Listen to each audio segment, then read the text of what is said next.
इसीलिए कि आपके पूर्वज के नाम से या आप लोगों के नाम से सम्मिलित केवाला है या आपके नाम से जमाबंदी जो है वो सम्मिलित कटा हुआ है, और आप चाह रहे हैं कि हमारा अलग अलग जो है जमाबंदी कायम हो जाए और अलग अलग रसीद कटने लगे। तो उसके लिए ये आपको ये बंटवारा है, और इसको अगर हम हटा देते हैं तो ये आता है उत्तराधिकार बंटवारा। उत्तराधिकार बंटवारा मतलब आपके पूर्वज के नाम से ज़मीन है और वो आप अपने नाम से ले रहे हैं, उत्तराधिकार उसी को बोलते हैं जो आप हित अर्जित करते हैं कि नहीं, वंशज के नाम से ज़मीन है और उसका जो हित अर्जित करते हैं वही उत्तराधिकार होता है। तो उत्तराधिकार बंटवारा में होता है कि जो आपके बाप दादा परदादा या माता पिता किन्हीं के नाम से जमाबंदी कायम था और उनका मृत्यु हो गया है, तो उस केस में आप वंशावली लगाते हैं, आप जो मृत्यु प्रमाण पत्र लगाते हैं, उसके आधार पे जो आप बंटवारा किए हैं उसका आपको ये फॉर्म है, और ये है बंटवारा। ये बंटवारा इसीलिए कि अगर कोई सम्मिलित केवाला लिए थे या कोई सम्मिलित खतियान बनवाए हुए थे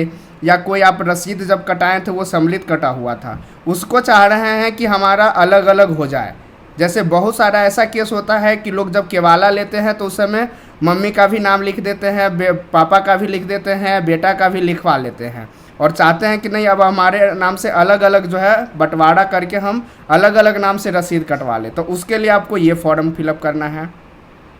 दूसरी बात है कि कभी कभी जितने भाई होते हैं, अगर 4 भाई है, 5 भाई है, 7 भाई है, तो सातों भाई सम्मिलित केवाला ले लेते हैं, क्योंकि रुपया जब लगता है उस समय सब लोग रुपया देते हैं और सभी का नाम एक ही केवाला में ऐड करवा लेते हैं। बट आने वाला दिन में जब वो बड़े हो जाते हैं, जब घर में लड़ाई झगड़ा होने लगता है, तो सब लोग चाहते हैं कि हमारा जो केवाला हुआ है, हमारा जो रसीद कट रहा है, हमारा जो जमाबंदी कायम है, हम लोग अलग अलग नाम से रसीद कटा लें। तो उसके लिए भी आपको ये फॉर्म फिलअप करना है। इससे हो जाएगा कि आपका अलग अलग जो है रसीद करने लगेगा, अलग अलग जो है आपका जमाबंदी कायम हो जाएगा।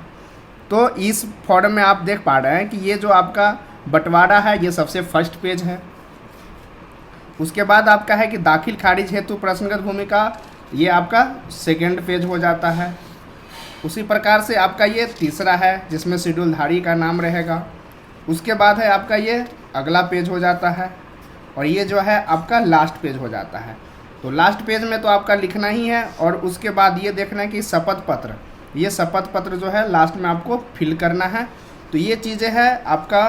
फुल वीडियो में हम आपको बता देंगे कि किस खाना में क्या आपको फिल करना है, इसके साथ में आपको क्या क्या डॉक्यूमेंट्स लगाना है, और खतियान अगर ज़मीन है तो उसके केस में आपको क्या लिखना है, और अगर आप केवाला के माध्यम से किए हुए हैं तो उस केस में आपको क्या करना है।